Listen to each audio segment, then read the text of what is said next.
If you suddenly can't breathe and feels like you're about to faint, experiencing that suffocating sensation like the world is closing in. But when you go to hospital, there's absolutely nothing physical wrong with you. Then the cause is most likely somewhere other than your body. So in today's video, I'm going to break down the root cause of this phenomenon and share the 3 practical methods you can use immediately in that exact moment when it happens. First method, remember this one, just one thing. It's your thoughts. What I want you to understand first is that your thoughts are literally everything. They control everything. Your thoughts create fear, and your thoughts also create comfort.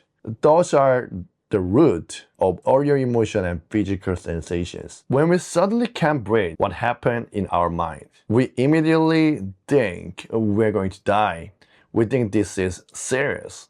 We think we can't handle this anymore. We create a deep terror that we absolutely cannot breathe, that our body is failing us. And then what happens? We try desperately to breathe more. We gasp for air, we struggle, we fight against it. But here's the critical part you need to understand. Your body already has enough oxygen. Even when you feel like you can't breathe, our lungs function normally. The problem isn't that you lack oxygen. To prevent this vicious cycle, you must fundamentally change how you interpret what's happening. You need to remember this: I was just tense, that's it, I was just tense. When your body suddenly becomes very tense, when your nervous system kicks into overdrive, it's a physical sensation caused by tension, not by lack of oxygen. The moment you realize this, the moment you think, I was only tense, that's all, something shifts. Just remember this one thing. When you change your mindset this way, about 50% of suffocation and panic will immediately find stability and ease. You will feel relief, but the remaining 50% won't go away so easily. So we should try second method. The key insight here is what you need to intentionally release the tension you built it up. This isn't about breathing more or thinking differently anymore. This is about your body. Here's exactly how to release tension from your body. Exhale slowly, deliberately, while at the same time releasing all the tension from your body. This is crucial part. When you exhale, focus specifically on your belly and your chest area. Let those areas completely relax and hang loosely, as if all the tension just drains out of you. Think of like this. Imagine you're at a hot spring resort, soaking in warm water, and you're allowing your entire body to completely relax. There's no tension anywhere. Your muscles are soft, everything is loose. That's the feeling you're going for.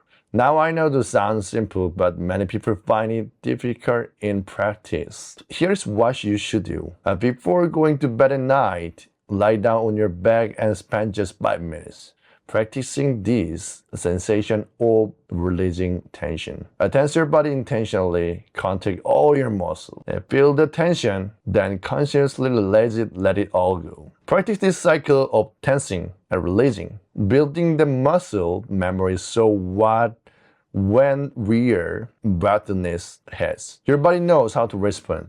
Eventually, your body will know how to respond. Before I move on the third method, if you want to completely overcome panic disorder itself, check the pinned comment below for those crucial insights. I've written detailed explanation all about it.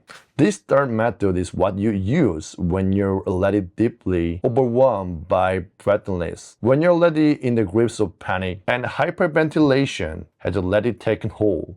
This is your emergency rescue technique. The most common breathing techniques I hear people talking about are things like the 4-8 method. Breath in for 4 seconds, breath out for 8 seconds, or the 2-4-6 methods.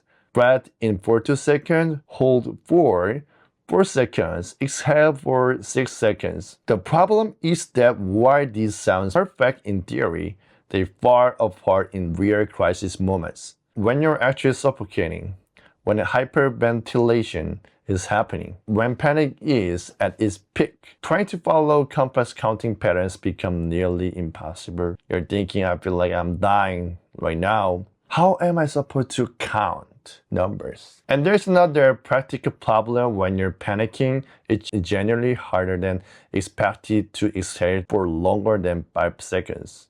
Your body naturally wants to gasp and breathe in faster. So forget the complicated patterns. Just remember one simple thing. Exhale for 4 seconds. That's it. And count to 4 slowly in your mind as you exhale.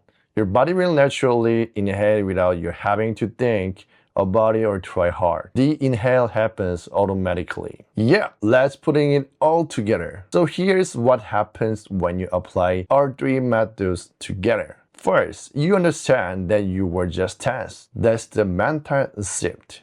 Second, you intentionally release the tension from your body through relaxation and gentle breathing. And third, when things feel urgent, you focus on simple 4 seconds exhale to balance your breathing. Lastly, it's most important thing. You recognize that breathlessness is not dangerous and not about lacking oxygen. It's about only tension. By doing this properly, you will experience ease and relief without all that struggle and effort that used to accompany it. So let's take action right now. You ready?